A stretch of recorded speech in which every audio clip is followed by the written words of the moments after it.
Hi, this is Jack from Alpha Charts with a State of the Market video. Today is September 26, 2020. Before we get started, this video is for informational purposes only. These are not recommendations to buy, sell, or hold any stock or security. And I may hold positions in some of the equities mentioned. Know your time frame and risk tolerance. Also, if you like these videos, please like and subscribe. Okay, here we go. S&P 500 and great day on Friday, and on the week we were a little bit lower, but did close the week strong. So what are we seeing here? Well, I mean, we are literally just a hair above the 65-day EMA and just under a declining 23-day and 9-day EMA, which are bearishly crossed. So at best, I think we have indecision. I think that next week will obviously be a very, very, very important week, because if we can pop back up above this greenish area and above these downward trending moving averages, that could cause them to start to flatten. I think that, it's bull on, right? The bull case is alive and well. Rolling over here and taking out these lows, then I think the 0.618 of the total move, I think that is in play, right around 30.55 or so. So that is basically the way I'm looking at the S&P. Let's look at the QQQs. So I've been pretty vocal about this scenario. We had the big move down, roughly 11%, move back up, and now trying to do a second move down. There's a potential measured move here, which brings us right to this 250-ish level. Price is, if you notice, a little bit better than the S&P, right? So we're above the 9-day, right, but still below the 23-day. So if, again, price can pop up above, called 274, you'd have this turning back up. This would be flattening out, and we'd be, back, I think, in more of a bull mode. You see this volume was very negative here. Not so much here, right? So again, it's something that we're watching. On the week, the Nasdaq was positive, where the S&P was not. So again, that is something to watch, right? Let's see how positive we were. We were up 1.76% on the week. So do I think that this could potentially roll over? And it's a little bit more than 5.5% now, because we had such a good day. It's probably around 7 or 8% from here. Could we roll over? Absolutely. Could we move higher? Absolutely. Could we move sideways? Absolutely. Nobody knows what's going to happen, but it's definitely a more favorable week. But I'm not willing to plant a flag to the bull or bear side at this point. There's just not enough information. And anybody who says they do know, they don't. All right, moving on. The Russell, again, at the place where you would hope it would hold, right? Prior support. Well, it looks like it's becoming support. Now, it is weak underneath all these moving averages, but if this can hold here, it's not that far away from them either.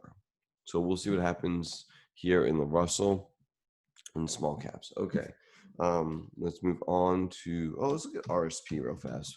Should have done this when I looked at the S&P. So if you look at RSP, prices below all these moving averages, and the bearish cross is getting, even worse, we'll call it, with trying to cross the 65-day. Now let's go back to the SPX, and you'll see it looks better, right? With price coming back, and it's above the 65-day, and we don't have this even more bearish cross. So the rally potentially may be a little bit thinner than what the weighted index is showing us right now. I do think that, these obviously, if it gets above 109, things will change, fills this gap, whatever. Things could change back above these moving averages. But right now, the equal weight is still, saying caution is at hand. This rally may not be as broad based as we'd hope for, right?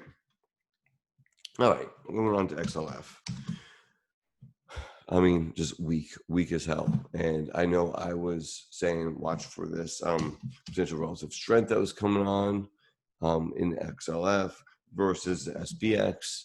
And this was the chart I was looking at, and I've now backed off of that idea because it failed, right? Last week we were up here and things were looking good. Then it started to come down, and now we're testing the all-time lows, and it looks like it wants lower. XLF, I don't own any financials at all right now, and it just looks terrible on a relative basis and an absolute basis, just absolutely horrible. Let's look at the SMH. SMH holding up really well. You see, we now flattening out these moving averages well above here. Again, one more little pop above, and these will be crawling back up. And SMH, again, very, very strong.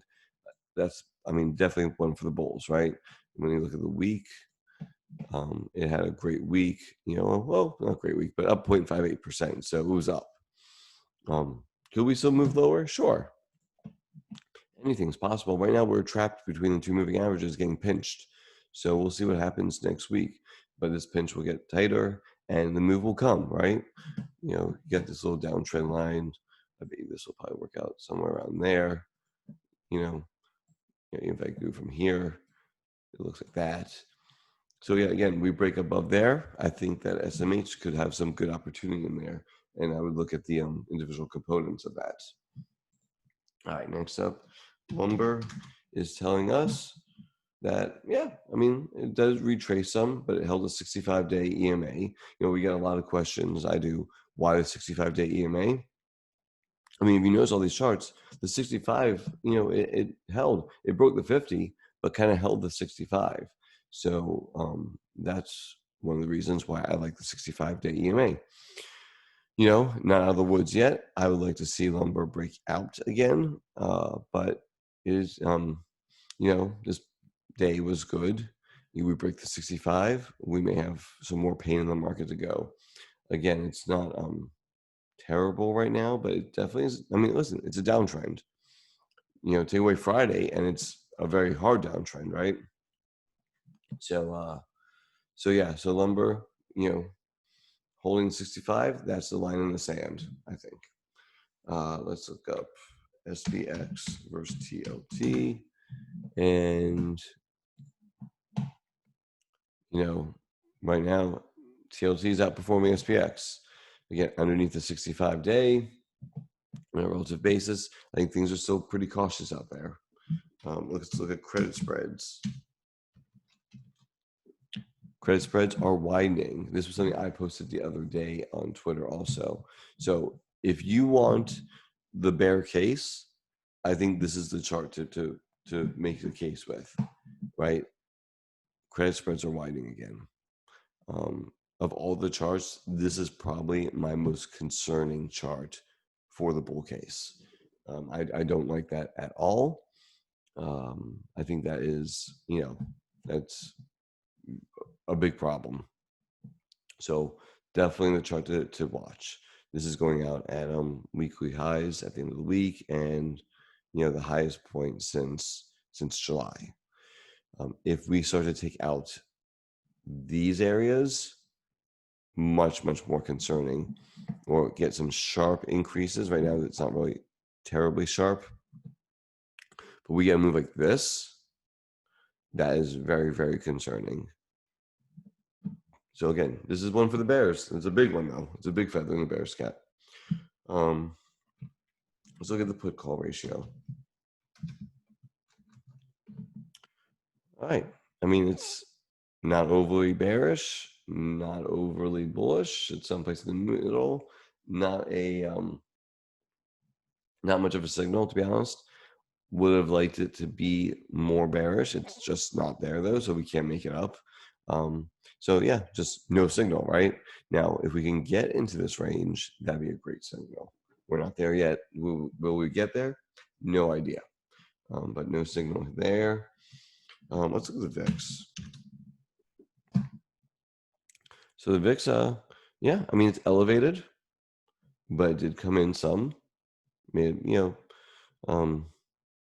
a lower high right there. But again, I think above the green line is definitely a caution area. And then we're still in the caution area. I would not be surprised to see this spike up, nor would I be terribly surprised for it to come down. Elevated risk. That's all this is saying, right? Maybe a little more volatility coming in the market. It is nice that it did come down a little bit. And on the weekly chart, we're still in the lower highs, lower lows range, right? This is nothing to be overly concerned about, but we are elevated. And let's look at the value line geometric index to close this out. We'll go back to this. So as a breadth indicator, again, it kind of shows what the RSP shows. Maybe things are being propped up by some mega cap stocks, and it looks weak, right? Value line geometric index looks weak, and I would not be shocked if there's, between this, the credit spreads. So again, some thin breadth credit spreads, elevated VIX. Wouldn't shock me to have either a sideways chop or a little bit more down the market. I still think we are in an uptrend, right? Is a pullback within an uptrend, and I wouldn't be shocked to hit the 250. I'm still kind of in that camp, but I'm willing to change my mind on a dime if we get above this 274 level on the Qs, right? That's a game changer for me. I'm back to full board bull once this gets here. As long as we're underneath, 274, and I'll always have a bearish tilt. If we chop sideways, then that'd be that may change my mind also. We will see. Also, talking about big cap stocks, let's just look at Apple real fast. Apple had a really good week. Let's see what on the weekly. Up 5%. Amazon up 4.75. I don't know what Microsoft was. Up 3.71. Google was down 1%. And Facebook, just to round it out, Facebook was up about 1%. Okay, so you see there were some big moves in the mega caps. What was Tesla? I don't even know. Tesla was down 8%, big down week for Tesla. Yeah, so I mean, you see, I think especially on the Apple and Amazon, up 5% almost each. I think that breadth is thin, and there are some risks in the market still to be had. So good luck trading this week. Stay nimble. Don't get married to an idea. I mean, I definitely am not married. I to this idea that's going to hit 250, 251. I think that's still, I would say I'm 51% that it's going to come down more, 49% that we may chop or go higher. So that's just my personal leanings or tilt. Anybody that says that they have no personal leanings or tilt, I mean, we all do based on the evidence at hand, right? If price is below moving averages, well, I'm gonna have a bearish tilt. If price is above moving averages, I'm gonna have a bullish tilt. It's just the way that we are as humans, because we're basing this on objective facts, not on feelings or wants. I don't want it to hit 250, right? And in the same tone, I'd prefer to be in a bull market, but the facts are that we're still underneath, certain moving averages, underneath this particular level right here. And again, my thesis will change, and will flip once we get above 274. And we're not that far away. Heck, this is a percent, roughly a percent away. So very quickly I could change how I view this market. Anyway, hope you all have a great day, a great weekend, and a great week trading next week. Thanks for watching.